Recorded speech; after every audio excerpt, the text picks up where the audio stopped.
Hello everyone, it's Darkseeker here again. Welcome back for another video. Now, over the last couple of weeks, I've taken a real liking to Control Warrior in Wild Mode. So today, we'll be playing Reno Jackson's Control Warrior. Yes, there's no Reno Jackson in the deck. That's just the name of the player who came up with the deck. So how does the deck work? Well, you've got Enzoth the Corruptor. So there's Death Rattle minions coming back to life, giving you value in the late game. There's Justicar Trueheart, so you can armor up. Actually, no, scratch that. Tank up to the point where your opponent cannot kill you. There are board clears in this deck in terms of double revenge, double brawl. That goes very well with Dirty Rat. Brawl and Dirty Rat can be quite a sick combo. Bringing out a Tyrion, bringing out an Antonidas, bringing out a big high value minion like Razar that your opponent can't recover from once it's gone and they didn't benefit from the battle cry. Let's compare this deck though to some of the other control decks that I've been playing over the last few weeks. Bit of a comparison here, and I apologise if it's hard for you guys to see the individual cards, maybe if you're watching on a mobile phone, smartphone, but if you're watching on a PC screen or a laptop screen, it should be okay to view. So on the left hand side we have the Reno Jackson control deck. That's the deck that we're going to be playing today. On the right hand side we have Control's Juggernaut deck and Reno Jackson's Wild C'Thun deck. And those two decks are the decks that I've played over the last couple of weeks. So what are the differences? Well, all three of the decks play Dead Man's Hand. You're looking at value, so that's actually a similarity, not a difference. So you're going for lots of end game value, outlasting your opponent, surviving fatigue, because you're shuffling big value cards back into your deck, or copies of them back into your deck, so you can play them again. Grommash Hellscream. Now that was played in Control's Juggernaut deck, and as I said, when I played that deck, I'd not seen Grommash for a very, very long time. You know, he's a card that's sort of withered out of existence, and he made a comeback in Control's Juggernaut deck. I guess he's still semi-viable as a late game finisher. Sometimes they don't see him coming because they don't expect him, and just comboing him with Revenge can just give you lethal. And as I say, they don't see it coming. Alternatively, with 9 health and 4 attack, Grom can be a very good trading tool. So yeah, Grommash in the Control Juggernaut deck. The Juggernaut deck also features Bran Bronzebeard and Iron Juggernaut, and in fact Bran is common in the Juggernaut deck and the C'Thun deck because he gets you value with Twin Emperor Veclaw, he gets you value with Disciple of C'Thun, Coal-Eye Oracle, and so on and so forth. So yeah, Bran is a common card in the Juggernaut and the C'Thun deck, but not featured in the Reno Jackson control deck. I hope we're keeping up here. This is getting quite confusing for me, comparing these three decks. Obviously C'Thun in the C'Thun deck, but not present in the other two decks. I'm still torn with C'Thun. He's one of my favourite old gods, but I kept finding when playing the C'Thun deck that I wasn't drawing the C'Thun activators, or there weren't enough of the C'Thun activator cards, so sometimes I'd just be stuck with a dead Veclaw, a dead Shield Bearer, and I couldn't get their battle cries going because I hadn't drawn into Disciple of C'Thun or into C'Thun's Chosen. Dirty Rat. Now, that's an interesting card. It features in the Reno Jackson control deck, and there are 2 copies of Dirty Rat in the deck. 1 copy featured in the Reno Jackson C'Thun deck, but there's no Dirty Rat in the Control Juggernaut deck. And Dirty Rat to me is a must-have in Control Warrior because Dirty Rat and Brawl is just insane, especially if the rat survives, but more importantly, as I said earlier, it can just drag out a minion that's highly valuable, like Raza, for example, like Prophet Valen.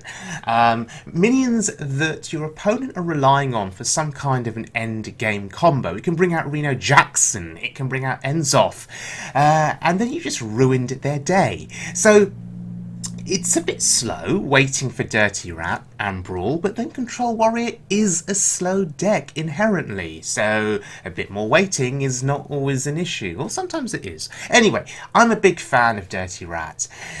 What else have we got? Mountain Fire Armor. That's another difference between these three decks. So the Reno Jackson control deck plays Mountain Fire Armor. 2 copies of it, in fact. The Control Juggernaut deck does not, and the Reno Jackson Wild C'Thun deck does not play Mountain Fire Armor. So in today's video, it'll be my first exposure to Mountain Fire Armor. First time I'm playing it, I guess. What do I think of it? Well, here's the issue. Your opponent will ignore it if they can. Well, if they ignore it, it goes 4 to the face, or gets some favourable trades and still survives. Okay, sure, that's fine. But the issue I foresee is playing Mountain Fire Armor for 3, and then being forced to trade it into something on your opponent's board that may kill it off. 3 health is not a lot, and if your opponent has a big board full of minions and you've got a Mountain Fire Armor down and it's the only thing you've got, well, the chances are you have to trade it into something to stop the damage hitting your face from your opponent's side. And then, of course, that negates the value of the death rattle because your opponent is killing. You are killing it, not your opponent. So, of course, bringing it back with Enzoth, though, it has value because when Enzoth brings the death rattle minions back to life, and there are so many of them, maybe your opponent is forced to deal with Mountain Fire Armor after that happens, forced to kill it, and therefore you do get the armor gain from it. Mountain Fire Armor. I'm not sure about that card. Anyway, let's have a look now at a game featuring the Reno Jackson control deck. And what it will reveal, I think, is that when you're going up against aggro decks, sometimes Control Warrior can be a little bit too slow. So, let's have a look at a game now against a Paladin. Okay, so we're at rank 9 here. I think we mulligan away everything apart from 1 copy of Slam. I think keeping Slam is reasonable. I think it's good utility. It's card draw and or it kills something, which is reasonable. And we have a curve here. We have a 2-3-4. I mean, that looks good, but not as good as it could be. Just think back to the days of Fiery War Axe, which cost 2 before the nerf.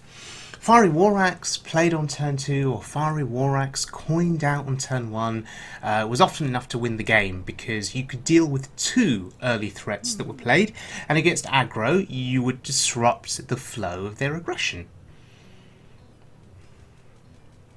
After the nerf, Fiery War Axe is far less attractive now, and simply that delay of not being able to play it on turn 2 is, unless you've got the Coinacles, it is very disruptive for the Control Warrior.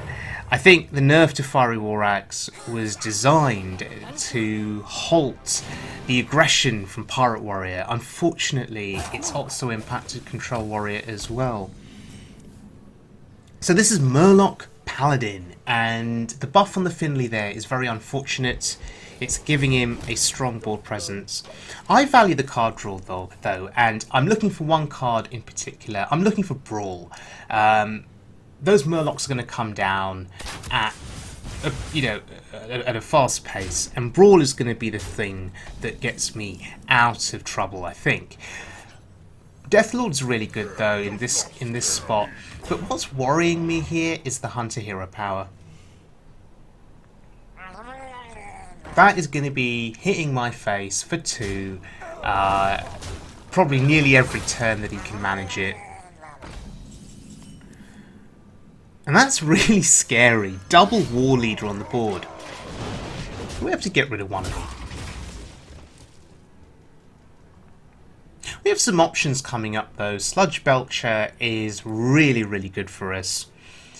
We have to kill the other War Leader. We have Execute, or we have the weapon, of course. So there's options. We have Brawl. So we're feeling reasonably good.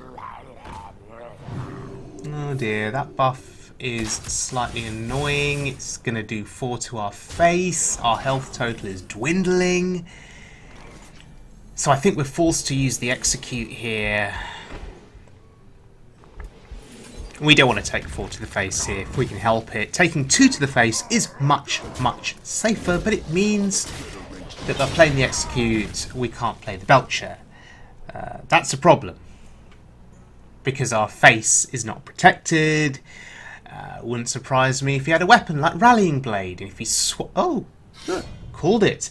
Swing to the face, use the hero power. Yeah, you could see these plays coming a mile away. This is an aggressive paladin, just doing aggressive paladin things. There comes a point where you just can't stop the aggression. There comes a point where a control deck can just be too slow.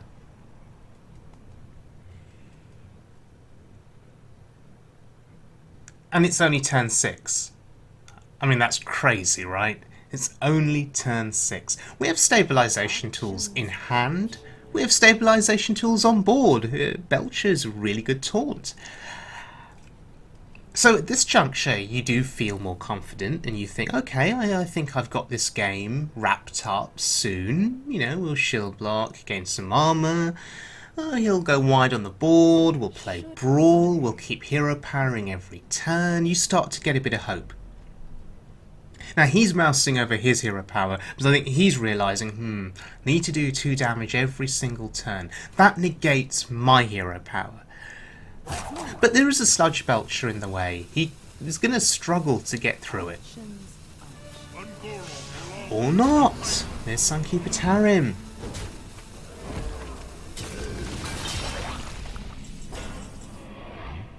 That was a good play from him, because I'm going to struggle to get through Tarim. 7 health, really difficult to mow through here, to get through. To draw a card is good, shield slam's really good. Yep, shield block, shield slam, and we move through Tarim. That's good. Okay, we are stabilising now. I know I said that last turn, that we were stabilising, and then he played Tarim. But I can feel it now. We're on the verge, surely, of stabilising. We still have a taunt on board. That's the beauty of Sludge Belcher. Double layered taunt. Very annoying. Options. Okay, Murloc. Oh god. So he really, really wants to push face here. Really wants to push face. Bring It On may have to be the play here. Unfortunately, it'll discount the minions in his hand. But do we have any other options? He has 2 damage from the weapon, 2 from the hero power, 2 from Murloc. Of course, that could increase if he plays more Murlocs. Let's just see what happens here. I don't fancy discounting his entire hand. I mean, it could be a hand full of Murlocs. I don't fancy giving him the discount. We'll see if he's got enough to kill us. So he's drawing cheap cards here. This is he's playing a really aggressive deck.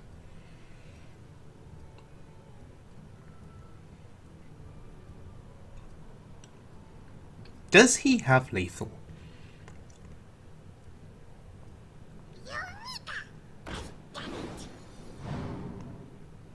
He's actually very close.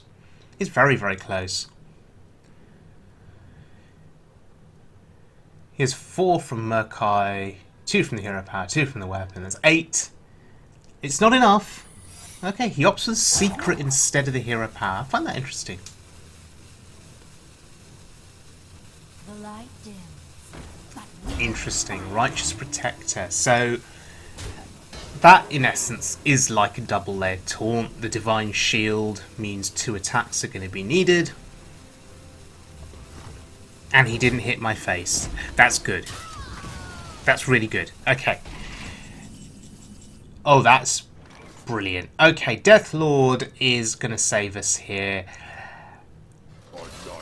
We want to test for Noble Sacrifice here. We also want to pop that shield. That shield needs to go. So every time we think we're stabilising, the aggro deck does something big that puts us on the back foot again. We have 2 brawls in hand though.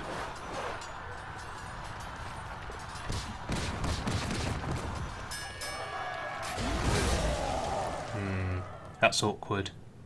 That is very, very awkward. That Murloc's going to get buffed. So I think we get the armor here. Okay, sure. It buffs his hand, but we need the armor. The armor here is what's going to save us from being killed. 2 from the weapon, 2 from his hero power, it's 4, plus additional damage from that Murloc. Yeah, we needed to gain the armor, I think. And the other line of thinking behind that play was that maybe with a discounted hand, oh my god, it's Tyrion, with a discounted hand he'd overcommit, and that's exactly what he did. He's overcommitted. And he saw 1 brawl. You never expect the second one. So, playing mind games here with the Paladin. Now we Deathlord. This is good. Now we're stabilising. How does he get through the Deathlord? He's only got 6 damage. We have Revenge available to us. Oh dear. So he's looking for the poison effect. No, he gets the plants. That's bad actually. But the Deathlord still lives. I mean, that's something. Okay, Sludge Belch. We can work with that. Do we kill anything here? I don't think we do. I think we go face. Now, the hope is that he will trade his minions into my minions, and he'll pop his own death rattles. The plants will spawn, and then we revenge and win. That's the plan. But this is quite a stressful game. You know, it's stressful because every time you think you're stabilising, you're not, because the aggro deck does something big. His health total is a bit of a problem now, though. I mean, if I can draw ends off, I'd probably just win the game. Wow, he's popping his death rattles. So he can do 5 to my face. Yeah, for the Megasaur. I guess it makes sense. Oh god. So Spike-Ridged Bloody Steed is... I mean, that's disgusting, right? It's absolutely disgusting.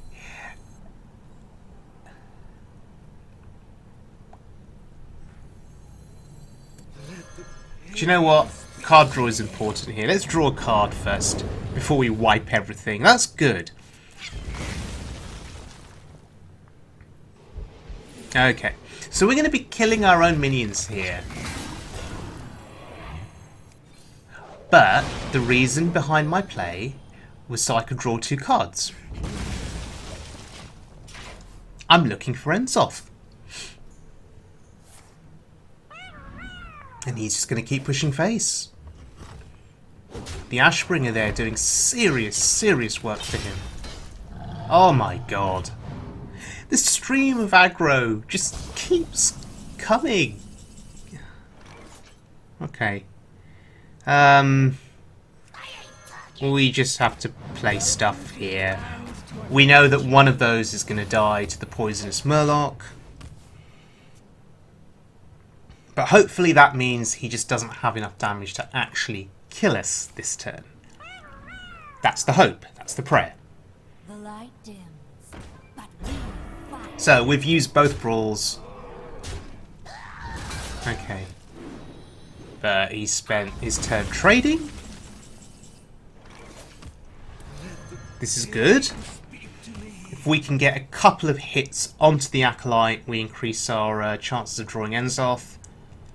Will he trade into my Acolyte with his Megasaur? That's the question. Oh, is he just going to go all face here? Yeah, he's going all face. I don't blame him. He's in a good position once again. He's got the board. He's in control.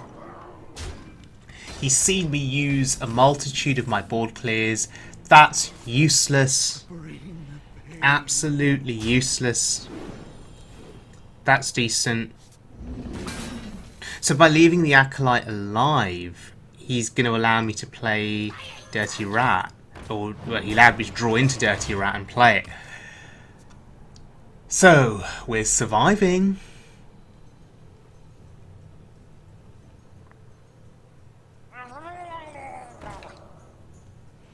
He feels safe overcommitting.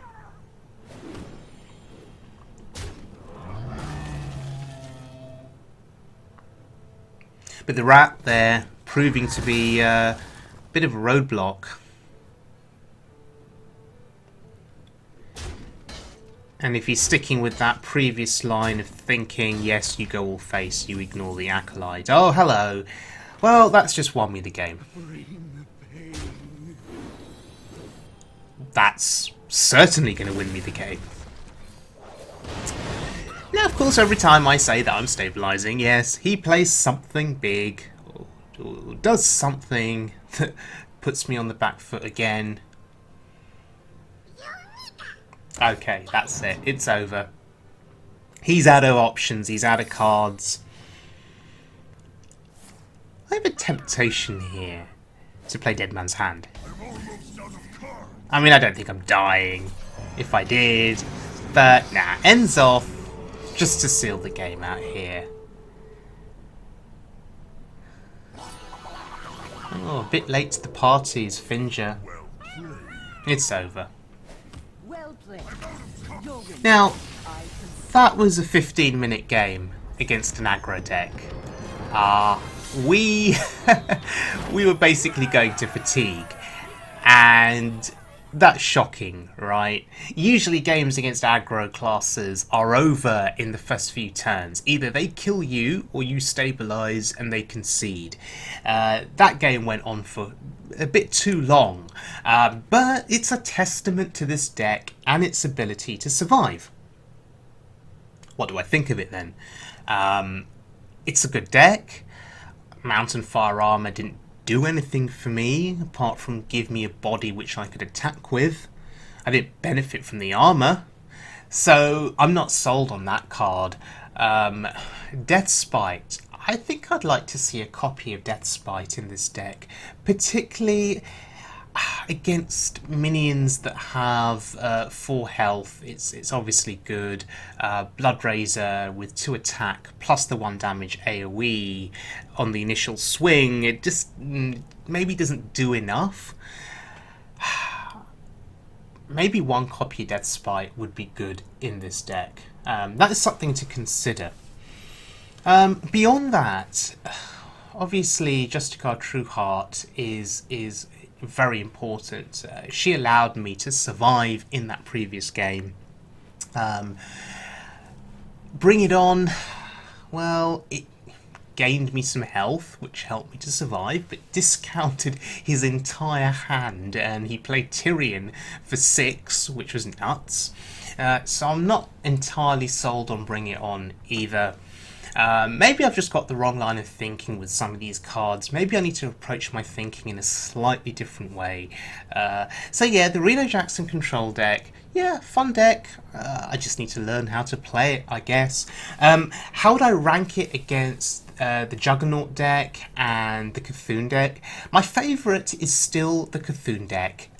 Just with Dead Man's Hand and the insane value you can get on C'Thun and Doomcallers and Twin Emperor Veclaws and Brown Bronzebeards, that to me is just incredibly fun. And of course no one still expects C'Thun because no one plays him. So you do have that element of surprise. And of course there'll be some new players who, you know, wouldn't have been playing Hearthstone when C'Thun was first introduced. And, you know, as I say, that element of surprise can be very important when they're facing a deck that they don't know how to combat or how to counter against. So anyway, thank you very much for joining me, everyone. There'll be another video soon featuring another version of Control Warrior. And then we'll do a comparison of all 4 of the decks and see which one we prefer. So, if you enjoyed the video, please subscribe, I would be very grateful, and I'll see you all again very soon for more fun on the Wild Ladder.